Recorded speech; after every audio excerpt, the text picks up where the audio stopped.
Well, hello, boys and girls. How are you today? It's such a beautiful day outside. I'm so glad summer is approaching. Our art project is called Where is the Magic in the Forest? So before we get started, let's talk a little bit about our learning goal. Where is the magic in the forest? And our learning goal is that students will take a magical journey into the deep forest and discover different types of insects and their different habitats by drawing the forest and each type of insect. Here are some thought-provoking questions to discuss with your child. And now, students, let's go over our list of supplies. You can use crayons, markers, or colored pencils, whatever you have available. You will also need a pencil, and you will need glue stick and scissors, 2 pieces of white paper. Okay, let's get started finding the magic that's in the forest. Okay, to get started, take your 1 piece of paper, fold it in half, crease it on the side, and then fold it again. Okay, now take your scissors and cut each square. Okay, first we are going to draw our caterpillar. We are going to discover the magic of the butterfly in the deep forest. So first we will draw a circle and then a long oval, antennas, and the feet just go up and down. Then put some curved lines right on her body and even in her face. The monarch butterfly is yellow, black, and white. So first, let's color her feet black. Now when you color yellow, leave a little tiny bit of white in there and just go all the way up to her face. And now just take a minute and cut her out. When you cut her out, cut around her antennas, and later we can color that in. And we are going to color and draw the monarch butterfly. So make a circle, an oval, and then one more oval at the bottom of her body. Her antennas, we're going to come up, around, in and out, and back to her body. And do that on both sides. Now for the bottom, we're going to make an oval shape, and then one more oval shape, and we're going to put an oval here and an oval there in the same spot, and then make a square, a smaller square, and a smaller square, and do the same thing on each side. Underneath these ovals, put another oval shape. We are going to do the same thing. We're going to draw an oval on each side. Okay, put one toward the end, and then draw a little square toward the bottom. Now go back and make little circles on the edge of her wings. And these circles will remain white. The monarch butterfly is orange, black, and white. So first let's take our orange and color in all of the shapes that are in her body, except we will not color the little circles because they will stay white. Now we will take the black and color her body black. So leave the circles white, but color in all around the shapes. Once you have her all colored in, boys and girls, cut her out And make sure you cut around her antennas, leave the white paper, and we will color it in when she gets into the forest. Okay, now boys and girls, our last step for the monarch is the cocoon or the chrysalis. So let's make a nice round oval and then a little piece on top where she connects to the tree. And if you have dark and light green, that will work great. So color it dark green first and color it in light green. And then cut it out. So boys and girls, did you know that monarchs like warm weather? They do. And once a year, they fly to Mexico and lay their eggs in the leaves. And then they search for nectar in the flowers so they have enough strength to fly back home. Let's draw the Comet Moth. I wonder if you've ever seen that one. It also starts off as a caterpillar. So let's draw an oval and then our little feet, our antennas, and then we're going to make little lines like we did with the caterpillar for the monarch, but not on the head. The comet moth is light green, so let's put light green on the body. I wonder if they're green because they live and eat off of the leaves that are green. And then cut him out.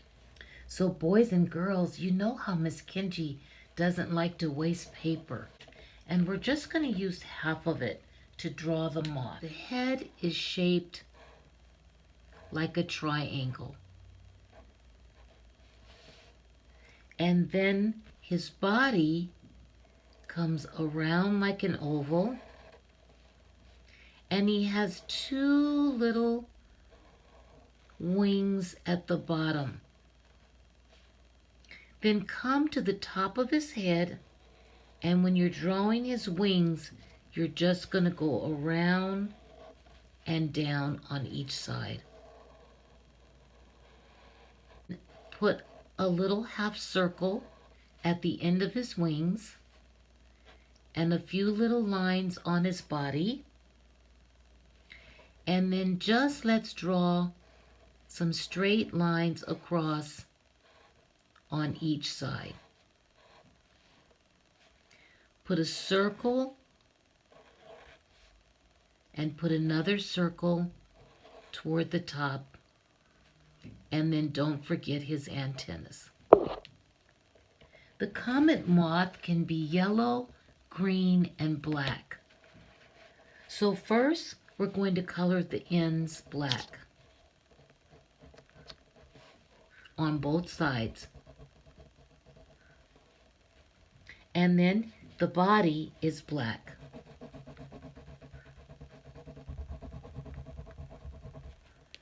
And then take your yellow and color the head yellow. And then use your green to color in the body. Isn't that beautiful? And then go on and cut him out. So you know, boys and girls, the comet moth is different than the monarch butterfly. It does not form a chrysalis or a cocoon. Instead, he digs his way down into the earth until the caterpillar sheds the body and becomes a moth. Once it becomes a moth, it pushes its way through the dirt and comes out and begins to fly. This is called molting. So take your other piece of paper and get a blue crayon and let's color the sky. So just make a beautiful sky, and I'm going to make a sunshine. You can put your sunshine wherever you want. I think I'll just go right here. Brown, or you can use green. And let's just make a few little mountains right below the sky. Okay? And you can use green to color them in. You know, I always like to put mountains in the background of my forest because it makes it look more interesting. Now get your brown and let's draw some trees. You can make your trees however you want. I'm just going to put one over here and then one on this side. You know, Miss Kenji always says it's our differences in art that makes art so beautiful. I might even put a little tree up here on the mountain. All right, now get your crayon or your marker.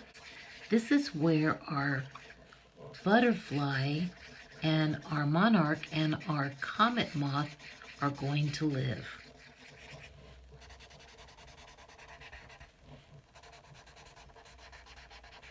Ooh, I like that. That's beginning to look really pretty. Now get your brown and color in the bark on the tree. Take your time and don't forget to make your roots on the tree. And also, let's color the dirt at the bottom of our art because the comet moth is going to emerge from the dirt.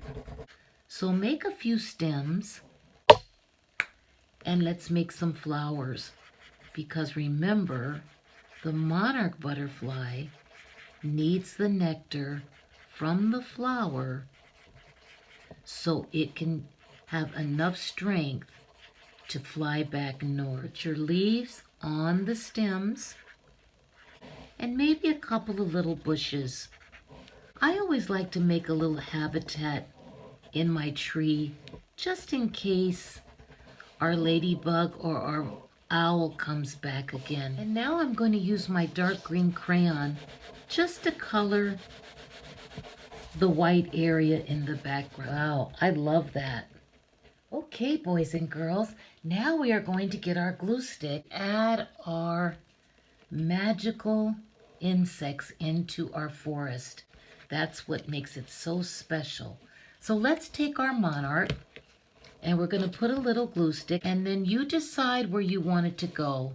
I think I will put mine right here. And then I'm just going to color in the white area that we left because that way it just blends in with the sky. And then I'm going to take the chrysalis for the monarch and I think I will hang it right here. You decide where you want yours to go. And now our monarch caterpillar, I know, right here by the tree.